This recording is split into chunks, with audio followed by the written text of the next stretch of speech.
हरिओम। जय श्री कृष्ण। राधे राधे। जय योगेश्वर। बंशीधरम तोत्रधरम नमामि मनोहरम मोहहरं च कृष्णं मालाधरं धर्मधुरं धरं च पार्थस्य सारथ्यकरं च दैवं कर्तव्यदीक्षां च समत्वशिक्षां ज्ञानस्य भिक्षां शरणागतिं च ददाति गीता करुणाद्रभूता कृष्णेन गीता जगतो हिताय। श्रीमद् भगवद गीता जी रहस्य और रहस्य की चर्चा करते हुए आगे बढ़ेंगे। कल ये चर्चा हुई कि श्रीमद् भगवद गीता जी गंगा जी से भी बढ़कर है और श्रीमद् भगवद गीता जी गायत्री से भी बढ़कर है, क्योंकि गायत्री जी को पढ़ने वाला खुद केवल तैर सकता है, गंगा जी में स्नान करने वाला खुद तैर सकता है, लेकिन गीता जी के रहस्य को, गीता जी के चिंतन को, श्रीमद् भगवद गीता जी के पठन को मनन करने वाला खुद तैरता है और दूसरों को भी तारता है। तो ये महत्व की बात है। और आप देखते हैं कि अच्छे पुरुषों में यह देखा जाता है कि उनके सिद्धांतों का पालन करने वाला जितना उन्हें प्रिय होता है, उतने प्यारे उन्हें अपने प्राण भी नहीं होते हैं। और गीता जी सिद्धांत है, श्रीमद् भागवत जी दृष्टांत है। तो श्रीमद् भगवद गीता जी भगवान का प्रधान रहस्यमय आदेश है। ऐसी दशा में उसका पालन करने वाला उन्हें प्राणों से भी बढ़कर प्रिय है। इसमें आश्चर्य क्या हो सकता है। श्रीमद् भगवद गीता जी भगवान श्री कृष्ण का श्वास है, हृदय है और भगवान की वांगमयी मूर्ति है। जैसे श्रीमद् भागवत जी भगवान की वांगमयी मूर्ति है। तेनेयं वांगमयी मूर्ति प्रत्यक्षा वर्तते हरे। तो जिसके हृदय में, वाणी में, शरीर में तथा समस्त इंद्रियां और जिनकी उनकी क्रियाओं में गीता रम गई है, श्रीमद् भगवद गीता जी रम गई है, वह पुरुष साक्षात गीता जी की मूर्ति है। उसके दर्शन, स्पर्श, भाषण एवं चिंतन से भी दूसरे मनुष्य परम पवित्र बन जाते हैं। फिर उसके आज्ञा पालन एवं अनुकरण करने वालों की तो बात ही क्या। जैसे पथमेला वाले महाराज का जीवन जो यहाँ कहा जा रहा है, वैसा ही जीवन है। परम पूज्य श्री राम सुखदास जी का भी जीवन यही था और परम पूज्य 8 वाले पांडुरंग शास्त्री जी का भी ये ऐसा ही जीवन था। तो वास्तव में गीता के समान संसार में यज्ञ, दान, तप, तीर्थ, व्रत, संयम और उपवास आदि कुछ भी नहीं है। श्रीमद् भगवद गीता जी साक्षात भगवान श्री कृष्ण के मुखारविंद से निकली हुई वाणी है। इसके संकलन करता श्री व्यास जी हैं। भगवान श्री कृष्ण ने अपने उपदेश का चिंतन ही अंश तो पद्य में ही कहा था, जिसे व्यास जी ने कितना ही अंश तो पद्यों में कहा, जिसे व्यास जी ने ज्यों का त्यों रख दिया। कुछ अंश जो उन्होंने गद्य में कहा था, उसे व्यास जी ने स्वयं श्लोकबद्ध कर दिया है। साथ ही अर्जुन, संजय और धृतराष्ट्र के वचनों को अपनी भाषा में श्लोकबद्ध कर लिया है और इस 700 श्लोकों के पूरे ग्रंथ को 18 अध्याय में विभक्त करके महाभारत के अंदर मिला लिया है, जो आज हमें इस रूप में उपलब्ध है। तो गीता जी के ज्ञान का तात्पर्य यही है, माने श्रीमद् भगवद गीता जी का तात्पर्य यही है। श्रीमद् भगवद गीता जी ज्ञान का अथाह समुद्र है, सागर है। इसके अंदर ज्ञान का अनंत भंडार भरा पड़ा है। इसका तत्व समझाने में बड़े बड़े दिग्विजयी विद्वान और तत्वालोचक महात्माओं की वाणी भी कुंठित हो जाती है, क्योंकि इसका पूर्ण रहस्य भगवान श्री कृष्ण ही जानते हैं। उनके बाद कहीं इसके संकलन करता व्यास जी और श्रोता अर्जुन का नंबर आता है। ऐसी अगाध रहस्यमयी गीता जी, श्रीमद् भगवद गीता जी का आशय और महत्व समझना मेरे जैसे और हम जैसे मनुष्य के लिए ठीक वैसा ही है। जैसा एक साधारण पक्षी का अनंत आकाश का पता लगाने के लिए प्रयत्न करना। अब हम मच्छर जैसे हैं, आकाश में उड़ेंगे तो हम क्या कह पाएंगे कि आकाश कितना अनंत है? गरुड़ कह सकता है, क्योंकि गरुड़ उड़ सकता है। तो भगवान स्वयं गरुड़गामी हैं, हम क्या उनके बारे में कह सकते हैं? तो श्रीमद् भगवद गीता जी में केवल हमारा प्रयत्न करना है, ऐसा ही मानना है। श्रीमद् भगवद गीता जी अनंत भावों का अथाह समुद्र है। रत्नाकर में गहरा गोता लगाने पर जैसे रत्नों की प्राप्ति होती है, सागर में आप गोता लगाएंगे तब रत्न की प्राप्ति होती है, वैसे ही श्रीमद् भगवद गीता जी रूपी सागर में गहरी डुबकी लगाने से जिज्ञासुओं को नित्य नूतन विलक्षण भाव रत्न राशि की उपलब्धि होती है। अब देखिए, रत्न प्राप्त करना है तो डुबकी लगानी पड़ेगी, गहराई में जाना पड़ेगा, ऊपर ऊपर से नहीं चलेगा। चिंतन बहुत आवश्यकता है। जितना चिंतन होगा उससे हमें परमात्मा की जो रहस्य में गूढ़ बाबतें हैं वह प्राप्त हो सकेगी। तो परंतु आकाश में गरुड़ भी उड़ते हैं तथा साधारण मच्छर भी इसी के अनुसार सभी अपने अपने भाव के अनुसार कुछ अनुभव कर लेते हैं। अतएव विचार करने पर प्रतीत होता है कि श्रीमद् भगवद गीता जी का मुख्य तात्पर्य अनादिकाल से अज्ञानवश संसार समुद्र में पड़े हुए जीव को परमात्मा की प्राप्ति करवा देने में है, और उसके लिए गीता में ऐसे उपाय बतलाए गए हैं जिनसे मनुष्य अपने सांसारिक कर्तव्य कर्मों का भली भांति आचरण करता हुआ ही परमात्मा को प्राप्त कर सकता है। व्यवहार में परमार्थ के प्रयोग की यह अद्भुत कला श्रीमद् भगवद गीता जी में बतलाई गई है, और अधिकारी भेद से परमात्मा की प्राप्ति के लिए इस प्रकार की दो निष्ठाओं का प्रतिपादन किया है। क्या है दो निष्ठाएं? एक है ज्ञान निष्ठा और यानी सांख्य योग, और दूसरी योग निष्ठा यानी कर्म योग। तो गीता जी दोनों रास्तों पर चल रही है। ज्ञान योगेन सांख्यानाम कर्म योगेन योगिनाम। लेकिन इसमें ज्ञान योग, कर्म योग, लेकिन सबसे सर्वश्रेष्ठ भक्ति योग है। तो फिर कभी इस भक्ति योग की चर्चा करेंगे।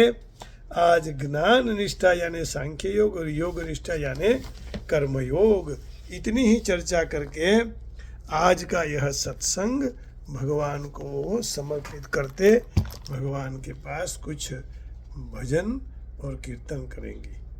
भजन कीर्तन के बिना अपनी लाज नहीं रहती है। आइए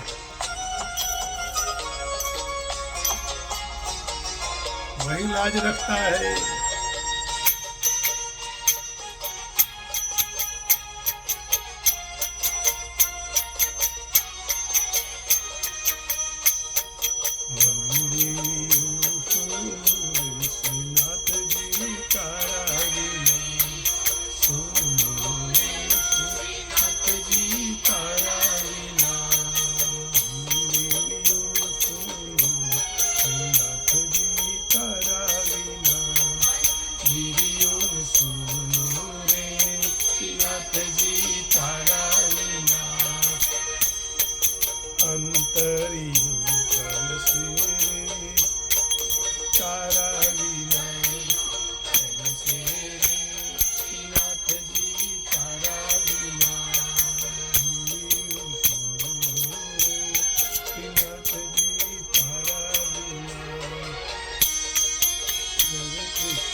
આવતાના મોડું થાય રે ચંદન સુકાઈ જશે ના મોડું ચંદન મારું સુકાઈ જશે રે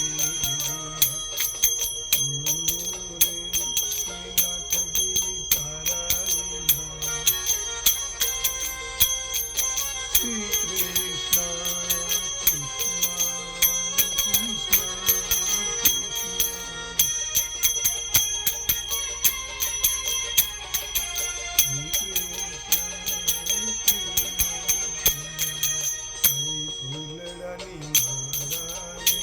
પ્રભુજી તારી વાત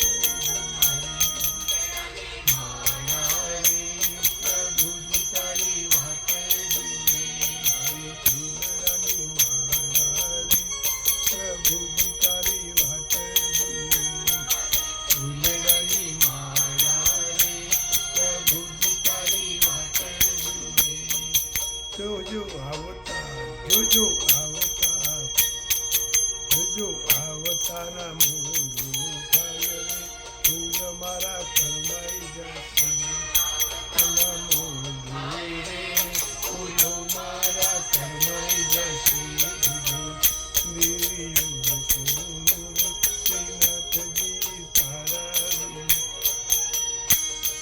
રામ હરે હરે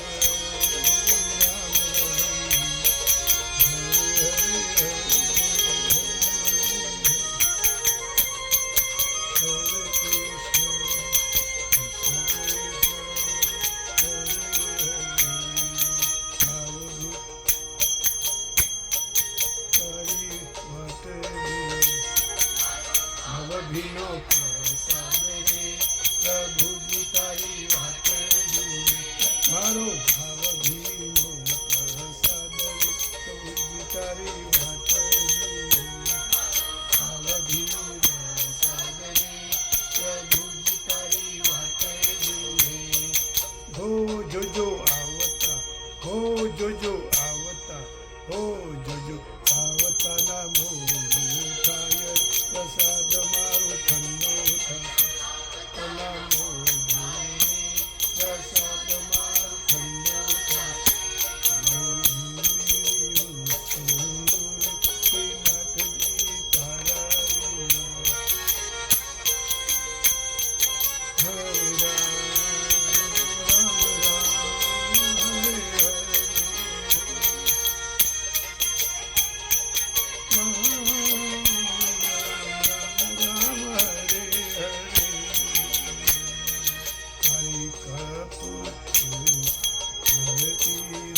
પ્રભુજી તારી વાત તેરી આરતી રે પ્રભુજી તારી વાત મારી કપૂર તેરી આરતી રે પ્રભુજી તારી વાત કપૂર તેરી આરતી રે પ્રભુજી તારી વાત હો જોજો આવતા જોજો આવતા જોજો આવતાના મોડું થાય આરતી મારી બુઝાઈ જશે આરતી મારી બુઝાઈ જશે દેવીઓ સોનું રે શ્રીનાથજી તારા વિના રામ રામ કૃષ્ણ રામ રામ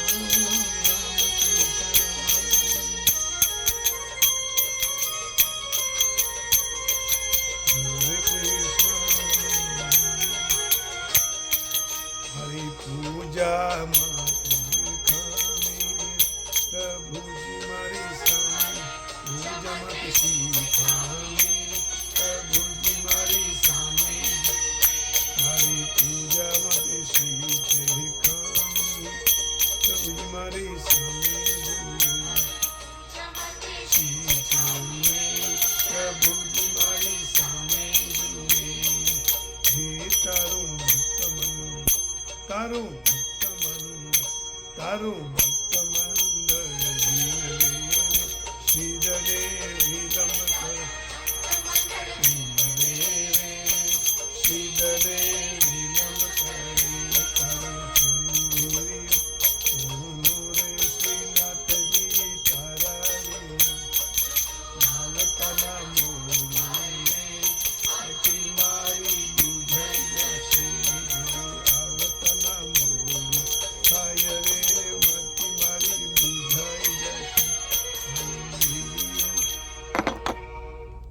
भगवान के चरण कमल में प्रणाम करके वाणी को यहीं विराम देते हैं। हरिओम, जय श्री कृष्ण, राधे राधे, जय योगेश्वर, ओम नमः शिवाय, जय गिरनारी, जय राम जी की जय, श्री राम, जय राधा रमण बिहारी लाल की जय, श्री गीता मैया की जय।